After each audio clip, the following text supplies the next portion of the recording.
بسم اللہ الرحمن الرحیم الحمد للہ رب العالمین والصلاة والسلام علی سید الانبیاء والمرسلین سیدنا و مولانا محمد وعلی آلہ واصحابہ اجمعین،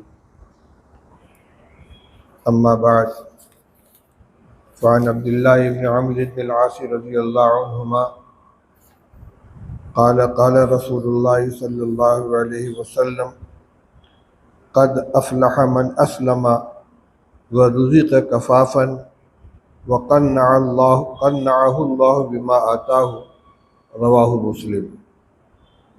وعن عبید اللہ بن محسن رضی اللہ تعالی عنہ قال قال رسول اللہ صلی اللہ علیہ وسلم من اصبح منکم آمنا فی سربہ معافا فی جسدہ وعندہ قوت یومہ فکأنما حیزت لہ الدنیا بحذافیرها ای بتمامها، رواہ الترمذی۔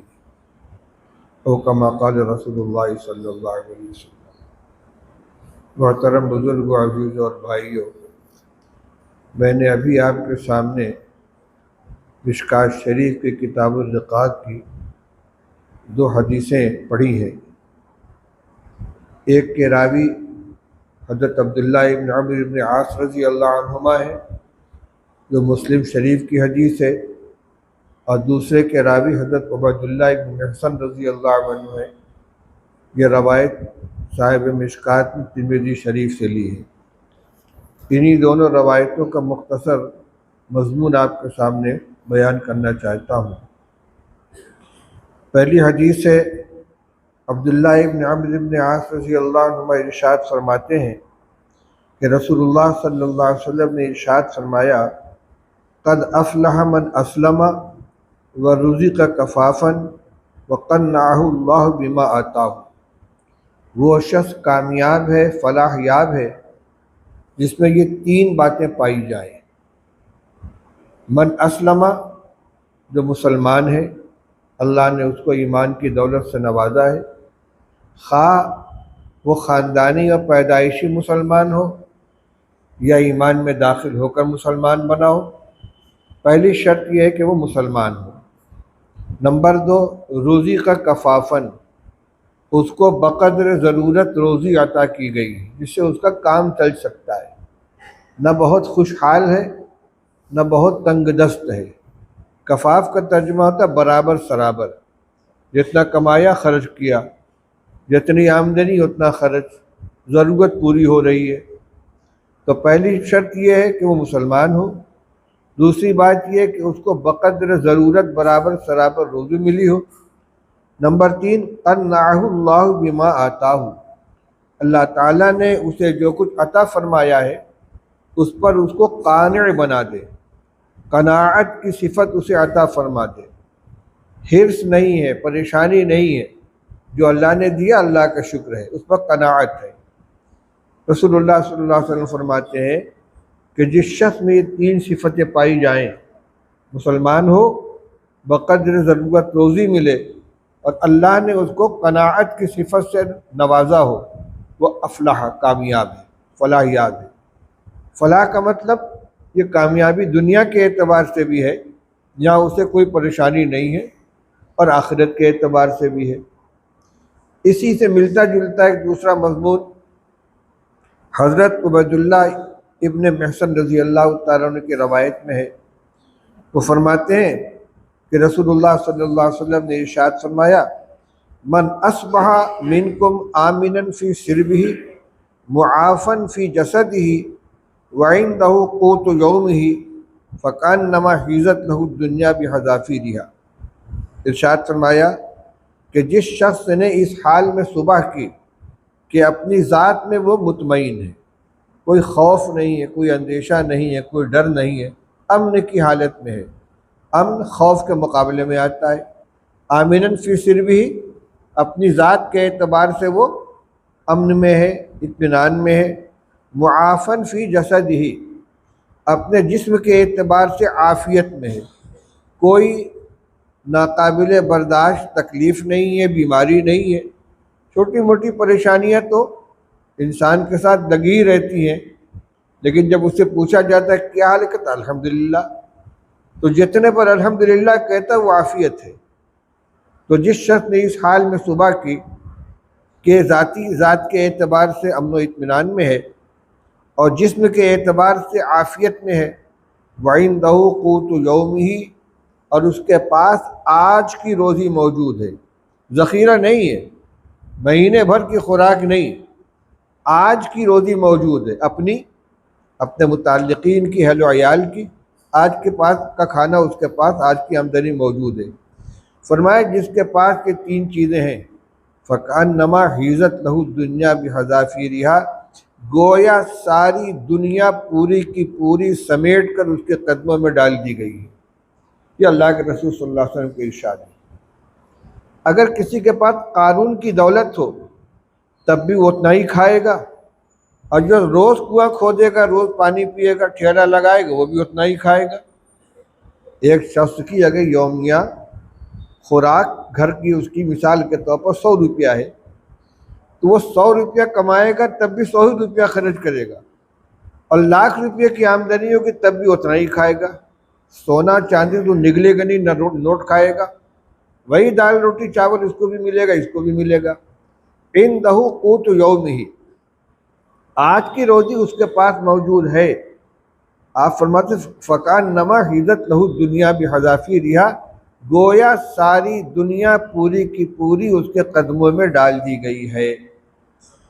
ان دونوں روایتوں کو سامنے رکھیے اور اس کی روشنی میں غور کیجئے کہ عام طور سے جو انسان ہے اور خاص طور سے مسلمان، وہ اس معیار پر آتے ہیں کہ نہیں آتے ہیں۔ اللہ نے دیا ہے، فاقہ نہیں ہوتا آج کے زمانے میں، بہت کم ہوں گے، ہزاروں میں کوئی ایک گھر ایسا ملے گا کہ جس میں کچھ بھی کھانے کے لیے نہیں ہے، فاقہ ہو رہا ہے، ورنہ روکھی سوکھی مل جاتی ہے نا۔ اس میں کھانے کا کوئی معیار نہیں بتلایا گیا کہ بہت مرغن بہت اعلیٰ درجے کا کھانا ملے۔ کھانا وہ بھی ہے جو سادہ ہو، کھانا وہ بھی ہے جو اعلیٰ قسم کا ہو۔ خوراک مل گئی، کام چل گیا۔ اس میں سب سے بڑی چیز جو ہے قناعت ہے۔ قنعہ اللہ بما آتاہ، آج ہمارے اندر قناعت کی بہت کمی ہو گئی۔ جس معیار زندگی کو ہم نے اپنے طور سے اپنایا ہے خود سے، اگر اس کے مطابق آمدنی نہیں ہو رہی ہے تو ہم سمجھتے ہیں کہ ہم بہت پریشان ہیں، تنگ دستی میں ہیں، پریشانی میں ہیں۔ حالانکہ ضابطہ یہ ہوتا ہے کہ چادر پاؤں اتنا پھیلاؤ جتنی چادر ہو، جو آمدنی ہو اسی کے اعتبار سے خرچ کرنا چاہیے، اسی اعتبار سے اپنا معیار زندگی بنانا چاہیے۔ یہ ہے معیار، اسی کو اعتدال کہتے، اسی کو میانہ روی کہتے ہیں۔ روایت آپ کو سنا چکا ہوں، رسول اللہ صلی اللہ علیہ وسلم نے میانہ روی اور خرچ کے اندر درمیانی راہ اختیار کرنے کو متعدد طریقے سے اس کی تعریف فرمائی ہے۔ آپ نے ارشاد فرمایا لیس الغنی کالقصد، مال کی فراوانی اعتدال اور میانہ روی کا مقابلہ نہیں کر سکتی۔ غنا کے معنی خوشحالی، مال و دولت، اور قصد کے معنی اقتصاد، میانہ روی۔ جو درمیانی قسم کا خرچ کرتا ہے، نہ فضول خرچ ہے نہ کنجوس ہے، وہ خوشحال رہے گا۔ آپ ما عال من اقتصد، جس نے میانہ روی اختیار کی وہ کبھی فقیر نہیں بنے گا۔ اسی طرح ایک حدیث میں فرمایا ثلاث منجیات و ثلاث مہلکات، تین صفتیں نجات دینے والی ہیں، تین صفتیں ہلاک کرنے والی ہیں۔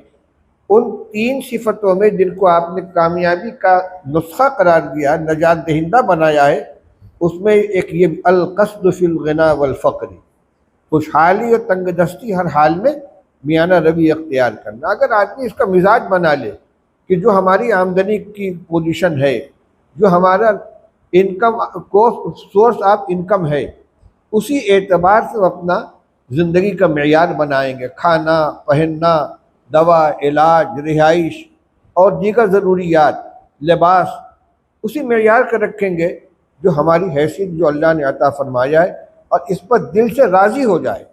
یہ قناعت بہت بڑی دولت ہے۔ ایک روایت میں اس کو اللہ تعالیٰ کی سب سے بڑی نعمت قرار دیا گیا ہے۔ اس سے بڑی کوئی نعمت نہیں ہے کہ آدمی کو قناعت کی صفت نصیب ہو جائے۔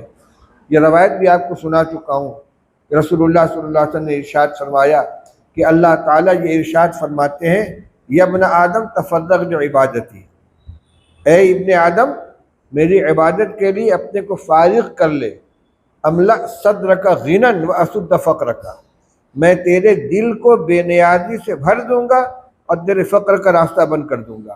یہ نہیں فرمایا کہ دولت بہت عطا کر دوں گا، دل کو بے نیاز بنا دوں گا، دل کو غنی بنا دوں گا۔ لیس الغنی عن کثرت العرض ولکن الغنی غنی القلب، رسول اللہ صلی اللہ علیہ وسلم فرماتے ہیں کہ غنا مال و دولت اور ساز و سامان کی زیادتی کا نام نہیں ہے، غنا نام ہے دل کی بے نیازی کا۔ لیس الغنی عن کثرت العرض، سامان کی زیادتی کا نام غنا نہیں ہے، ولکن الغنی غنی القلب، دل کی بے نیازی، دل کا استغنا، یہ جو ہے یہ اصل غنا ہے۔ یہ ملے گا کیسے؟ فرمایا میری عبادت کے لیے اپنے کو فارغ کرو، ترتیب بناؤ، نظام الاوقات بناؤ، ٹائم ٹیبل بناؤ، ہر کام اپنے وقت پر کریں گے، لیکن اللہ کا عبادت کا جو وقت آئے گا تو وہ عبادت ہی کے لیے، اس میں کوئی دوسرا کام نہیں ہے۔ یہ کرو گے تو دو نعمتیں ملیں گی، املا صدرک غنی واسد فقرک، تیرے دل کو بے نیازی سے بھر دوں گا اور تیرے فقر کا راستہ بند کر دوں گا۔ وَإِلَّا تَفْعَلْ، اور اگر ایسا نہیں کرو گے، میری بندگی کے لیے تمہارے پاس وقت نہیں ہے، تو مَلَا يَدْتُ يَدَكَ شُغْلًا وَلَمْ أَسُدَّ فَقْرَكَ، تمہارے ہاتھ کو مصروفیات سے بھر دوں گا، اتنا کام ہوگا، اتنی مصروفیت ہوگی کہ کسی کام کے دوسرے کام کے لیے فرصت، اگر اللہ کی عبادت کے لیے وقت نہیں ہے، نماز کے لیے وقت نہیں ہے، پھر نہ کھانے کے لیے وقت ملے گا، نہ سونے کے لیے وقت ملے گا، نہ اہل و عیال کی خبر گیری کے لیے وقت ملے گا، بس مشین بن کے کام کرو گے۔ اس کے بعد لم اسد فقرک، دل کا استغنا نصیب نہیں ہوگا، فقر و فاقہ منہ کھولے سامنے کھڑا ہوگا، خوف کیسے کام چلے گا، بچی کی شادی کرنی ہے، مکان بنوانا ہے، بچوں کا کاروبار لگانا ہے، دنیا بھر کی ضرورتیں سامنے کھڑی ہوں گی اور آدمی دل کا فقیر بنا رہے گا۔ تو اس کا راستہ وہی ہے کہ اللہ نے جو نظام بنا کر ہم کو دیا ہے، جو کام جو وقت جس کام کا اس پہ لگائیں، 5 وقت مسجد میں حاضری سے پابندی کے ساتھ، اللہ جس حال میں رکھے تو پر قناعت اختیار کریں، اللہ کا شکر ادا کریں، شکر پر نعمت میں زیادتی کا وعدہ ہے۔ لَإِن شَكَرْتُمْ لَأَزِيدَنَّكُمْ، ہماری نظر ان چیزوں پر ہوتی ہے جو ہمیں نہیں ملی ہے، ان چیزوں پر نہیں ہوتی جو ملی ہوئی ہے۔ اگر نظر ہماری اللہ کی عطا کے اوپر ہے جو اس نے پہلے سے دے رکھا ہے تو شکر ادا کریں گے، اور ان چیزوں پر نظر ہوگی جو دوسروں کے پاس ہے میرے پاس نہیں ہے تو ناشکری ہوگی، ناقدری ہوگی۔ اس لیے قناعت اختیار کریں، قلبی غنا اختیار کریں، انشاءاللہ چین کی، سکون کی، عافیت کی زندگی بسر ہوگی۔ اور اگر نظر لگی رہے گی ادھر ادھر اور ہمیشہ فکر لگی رہے گی کچھ اور مل جائے، کچھ اور مل جائے، تو دل کا استغنا نصیب نہیں ہوگا، قناعت نہیں ملے گی، آدمی کتنی بھی خوشحالی میں ہو لیکن وہ بے چین ہی رہے گا۔ اللہ تعالی ہمیں اپنی زندگی آقا نامدار صلی اللہ علیہ وسلم کی ہدایات اور آپ کی ارشادات کی روشنی بسر کرنے کی توفیق عطا فرمائے۔ وآخر دعوانا الحمدللہ رب العالمین۔